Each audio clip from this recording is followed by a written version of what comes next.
we're lucky. All our speakers kept to time without me having to be aggressive, so we've got a lot of time for questions. So please, as I say, a lot of time. We've got like 20 minutes and we have to hand over to the next group. So please say who you are when you ask a question and don't make a speech. We've invited these guys to make speeches. And I'll make a list of questions. We'll take 2 or 3 at a time. So. Hi, thank you. John Varley, Clinton Devon Estates from England. We've got the team here, the farm manager, the forestry manager, and we manage Natura 2000 sites as well. It's about 35 farms on the estate. I'm just interested in the title of this is Multifunctional Landscapes Roadshow. What we're talking about with CAP appears to be very much individual farm. And I think I was taken by what Michael was talking about, and especially about the Water Framework Directive. We are totally connected with the communities we work with. In the UK, we've been going through a bit of a financial crisis. I don't know if any other countries have had the similar problem since 2008. And we're running out of money. And the general public are taking more interest in where their money's been spent. And therefore, I'm just concerned about this real opportunity, this moment of truth with CAP reform. Why aren't we looking more at landscape opportunities? The Water Framework Directive covers landscape and catchments. My farm team, the forestry team, the nature conservation team are looking at water catchments and bathing water quality, but none of this stuff we're talking about today tackles any of that. And I'm just concerned that we're missing a massive trick. And the communities we work with are looking very introspectively into what Clinton Devon Estates are doing, and we have to justify every penny of public money we get. So I'd like to know from from Michael and Tassos, really, where are we going to with these policies? Maybe not this time, but in the future. Yeah. Can you answer that, Tassos and Michael, please?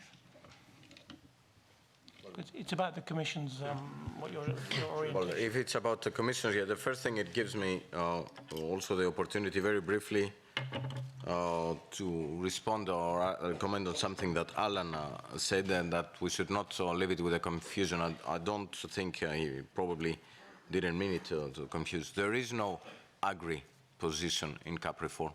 This is a Commission proposal, and any changes in the negotiating ones are not going to be DG Agri or Commissioner for Agriculture, but Commission proposals. And that is an extremely important thing to keep in mind. Now, I come to the first point you said. I think also it's a false dilemma to say that we ask farmers to do more and we give them less. First of all, we have to give the less into the context and in perspective, because the same way that some of us might focus on what agriculture and the CAP gets less in nominal terms, others see what they gotten less in real terms. The message that we have to pass is that farmers have to do more environment regardless of the level and the manner by which they get the subsidies.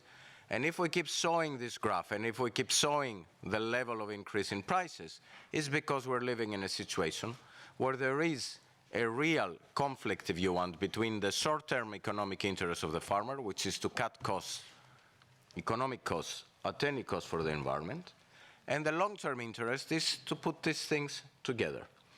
And that's why plus 250% in nominal terms for crops would have meant in other periods forget about policy and subsidies. Right now it means combine these things together. Where this is going, it's also a reflection of something that we have to deal with. And that makes the debate with the Parliament and the Council so difficult. Because with 27 and soon 28 member states, what you see reflected is the difference in the structures of agriculture of the member states, the difference in the priorities they have given in their national rural development programs. So part of it is not that they don't want necessarily to do things, but the stage of development of their agriculture implies that they have to see these priorities in a different way. You made a reference into what the UK has done. But the UK is one of the examples of member states where the manner by which you look into the first and the second pillar relationship is very different than the one they look into the others. And this is where part of a job we have is extremely difficult. You have seen that we have been asked to do another impact assessment in a few years' time. We have already done some already. And this is something that will have to be reflected. And that's why, you know, equivalence is a term that we work on, but we work on taking into account exactly what is there on the ground, and that differs very much from one to the other member states. Very briefly, I take completely the point about where we're going on things like the Water Framework Directive and the Habitats and Birds directives. And it's quite clear that the greening approach gives us an opportunity to link better our measures that will inevitably emerge, particularly from the Water Framework Directive, as measures that relate to local areas, as measures that need joined up activity farm to farm. And one of the real challenges that will face every single member state is, can we use the ecological focus areas in the form eventually of green infrastructure? Why not? It will take good imagination, it will take a number of rounds, but you can certainly build on ecological focus areas through agri-environment schemes, and you can build on ecological focus areas through join up between different farms to make a more enriched approach for everyone. The difficulty that I see, having been through rural development programs for all member states for the last 15 or so years, is the complexity, and therefore it is going to take this round, 2014-20, I would be very happy if we got the structures there and then built from those structures towards the end of that period into the mosaic that people say is going to bring great environmental benefits over the medium term. But the shape can be made from the reform that's been proposed. Good. I've got two other speakers here, and I don't know about you if you want to comment as well. Alan wants to comment, please. Well, just to address the question that collective actions by a number of farms in an area to deploy and utilize environmental focus area for the most biodiversity and other resource protection. I mean, this makes a lot of sense. The difficulty is that when you've got a support system which is fundamentally based on entitlements to individual farmers, and we've got this confusion about what a farmer is, then it's marrying those two without getting massive complexity. The Dutch, it does seem to me, are seeking to find ways to get cooperatives or groups of farms to deploy the EFA more intelligently. I mean, I think there is progress to be made here, but as Michael says, it's going to take time.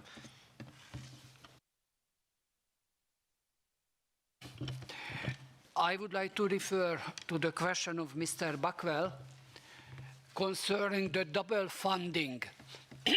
At present stage, the Comagri has a bad position, in my opinion, fourth position, because the majority voted against the double funding. In plenary, we should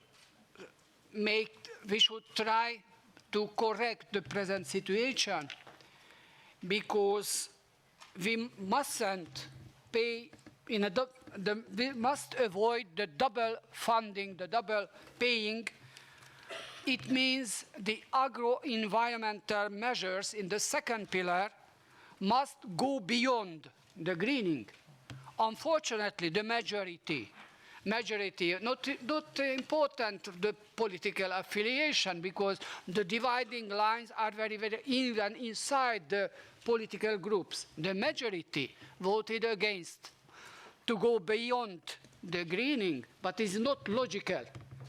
Not logical. In the second pillar, in the framework of the agro-environmental measures, the farmers must have some extra services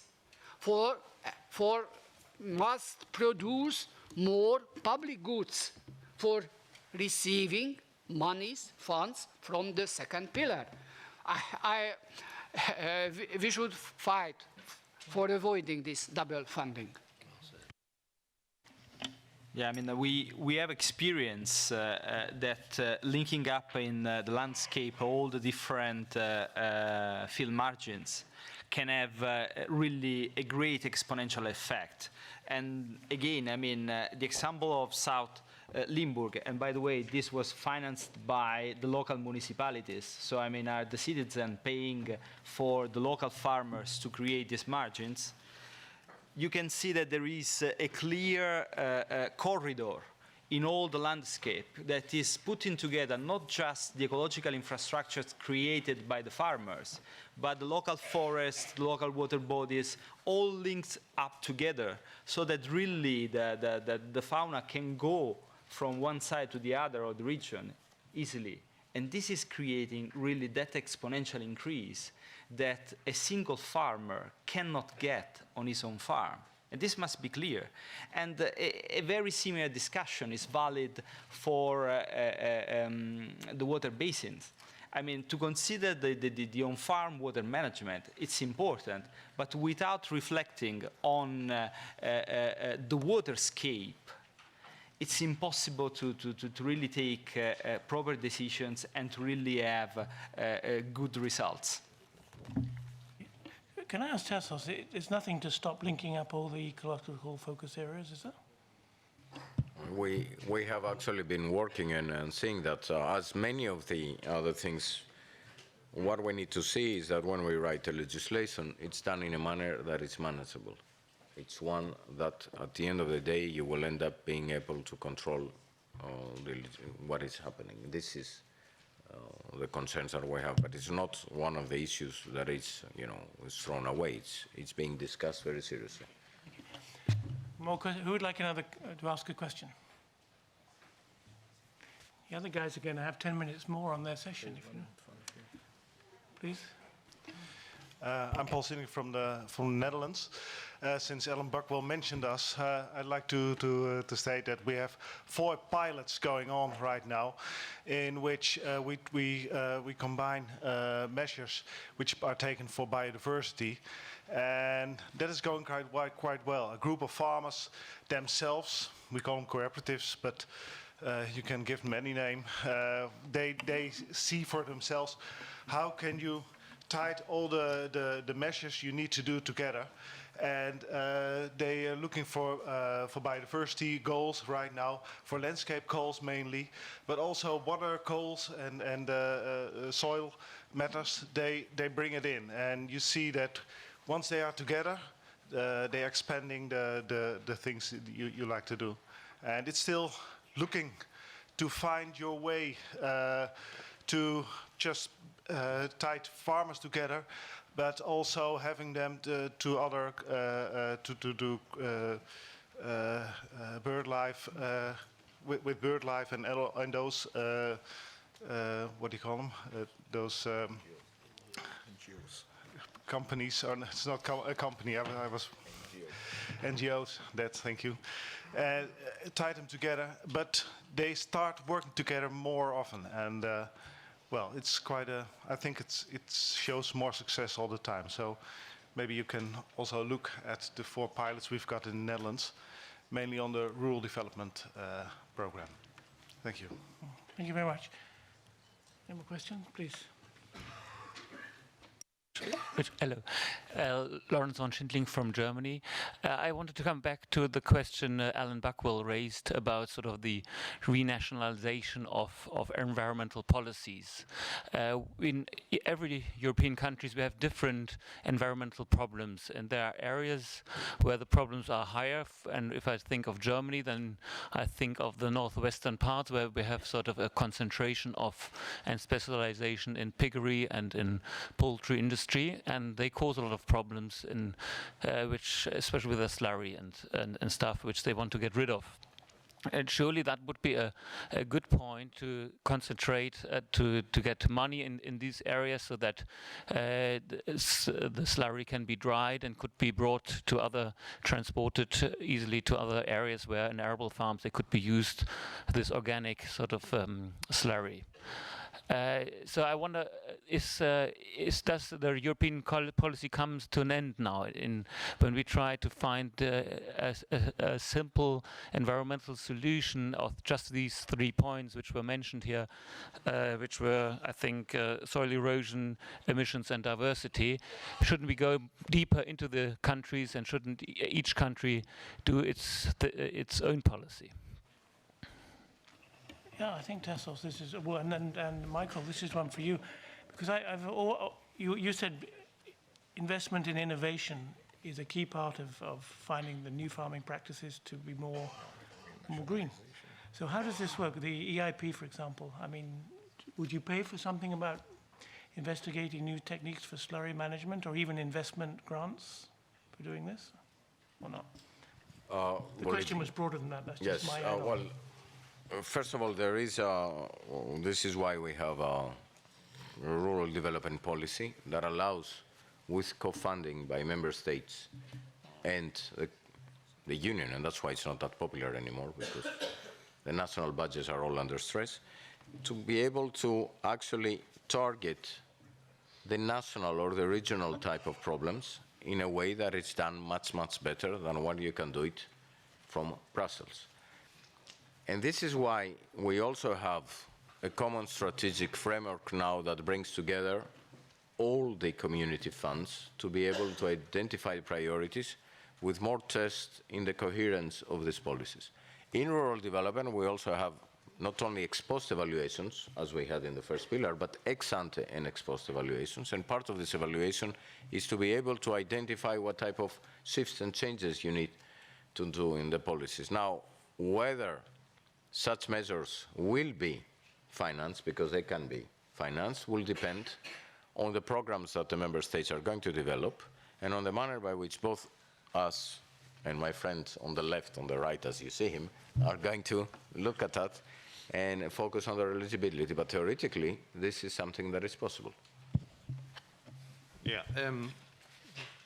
2 points. First of all, on the measures for biodiversity, just to recall that in the little bit of money, I said we have no money, but the little bit of money DG Environment has, we have spent it on a huge number of life projects over the last, 15, 20 years, with great emphasis on local actions. So the basis for biodiversity support at a group level is well established in terms of support, and I'm glad to hear that in the Netherlands supported nationally.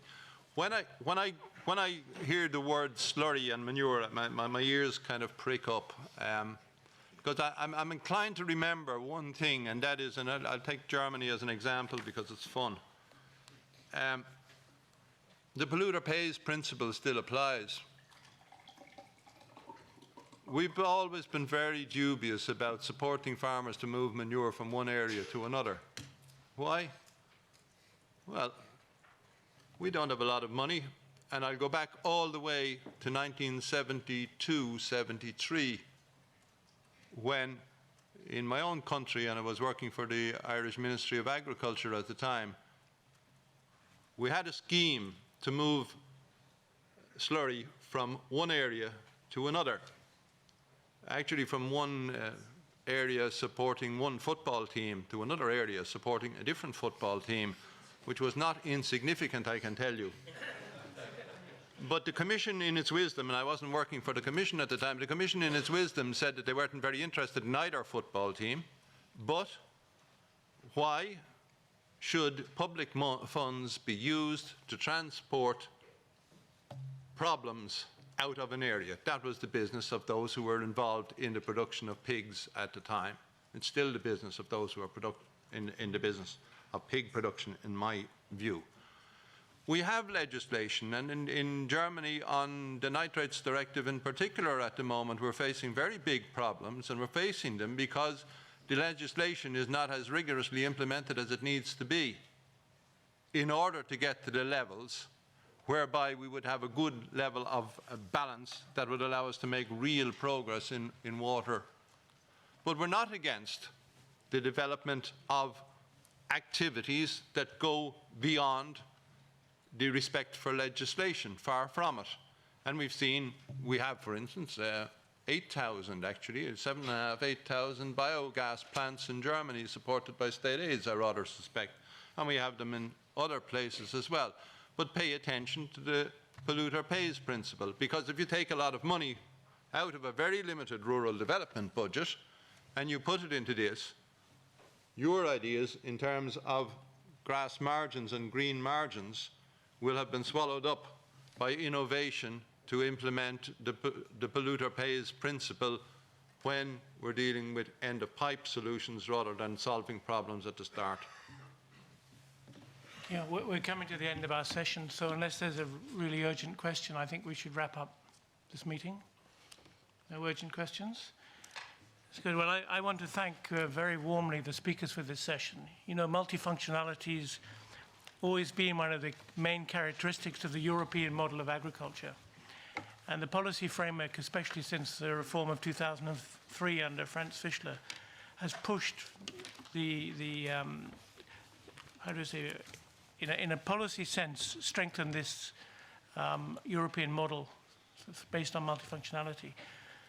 So I think it seems to me that ours is a policy target session, so the policy targets seem to be agreed by most of the panel. The issues are on the implementation of this. And the next panel session will get right down into how this is implemented in terms of farming practices. So please, there won't be a break between the two. If you've run out of water, you can get a coffee outside and bring it in. But please stay in the meeting room because there's no break between the two sessions. So I'd like to thank everybody and ask you to leave, and we'll bring in the new panel under Philip. Thank you, Prime Minister.